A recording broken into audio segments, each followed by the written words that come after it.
But if you've got a powered speaker, we always know what the amp's hooked to, and we can design around it. So you can have a sound system with a speaker and the amplifier in it at a much better cost, and I can protect it. So we don't have the problem of it going off into, blowing up on you. So that's the reason why some of these speakers that are powered have become so popular for people. Now there are drawbacks. It does have AC power, so using it outside might not be a really good idea, especially here if it rains on it. But other than that, there's really not much of a drawback. You just have two wires that go to it now instead of just the one speaker cable. I think I covered pretty much what basic sound systems are made of. Is there something special that I could cover for you? Is there questions that you have that you have for just your application that a lot of us are just afraid to say anything about? Because we've all been through this. There isn't one of us that's not had a set of eyes look at us like, I'm going to kill you when this is over. Yes, sir.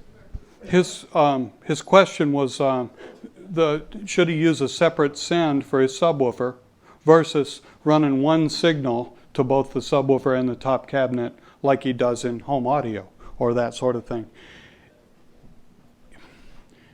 The pros run on a separate bus, and they do it for a reason. They want impact when they need it. They want thumpy low end for that tune, but not the next tune. And then they don't want, because the guy's going to play the kick drum just the same level. So it'd be easier for you to just turn that send down.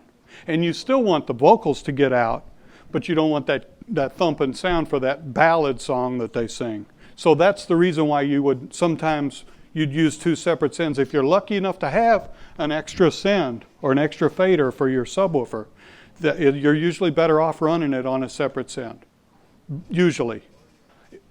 Again, if you're the one who's doing it and you know what you're doing, that's perfect. If it's Sunday and you're not going to be there, maybe just stereo is good enough, So you got to kind of balance this as to who's going to be doing this, Because this is a full-time gig.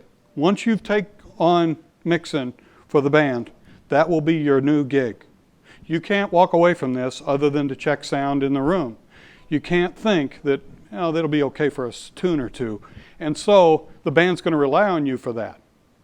So if you have volunteers that have to do this, they're not often as trustworthy as you are. And so you have to kind of get some set it and forget it kind of settings. Luckily with that PreSonus mixer you guys got, you can get some basic presets for them and get them in the ballpark. So you're at least already preset everything, so it's ready to go. With an analog mixer, you have to go back and make your changes in an analog way. The reason we use this versus a digital mixer is just because more people use analog mixers, and it's the same thing. It really is. The digital, the big deal about digital is the ability to snapshot everything so that you could have it for each tune could have its own mix. I mean, it's very cool. His question was, the proximity of open microphones, 3-to-1 rule. The one thing we covered earlier. Monitors are, they're more personal. The less the better is what we like to do.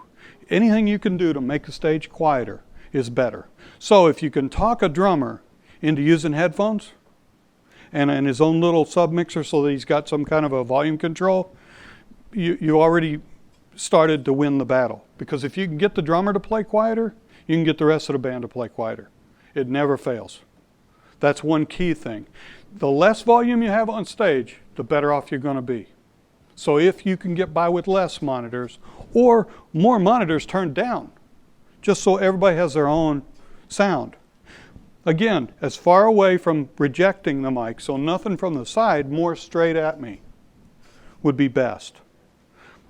But that's kind of the key thing. But you'll have performers that, Michael Jackson used to say to the guy who mixed monitors, hurt me. He wanted that kind of level on stage. His pants legs would move from the amount of sound pressure level on stage. So they got to where they were playing back tracks. You weren't even hearing Michael. They were playing him off of tape because they couldn't get the volume out of this microphone because it was blasting on stage. 130 dB. I mean, it's threshold of pain above it on stage where he stood.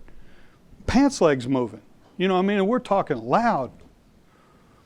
So, you know, you don't want that. You really don't. I mean, that's the opposite extreme. And so, don't do a sound check without turning on the mains, so that they always hear that whole house, that whole full house. Now, it might sound a little big and boomy to them because there's nobody out there, but at least they get the feeling that there's some oomph in the low end and stuff like that.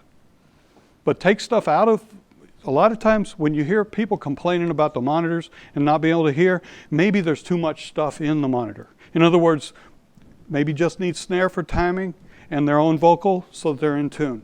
That's enough. Maybe they need to move away from that guitar player because they're hearing only the guitar player.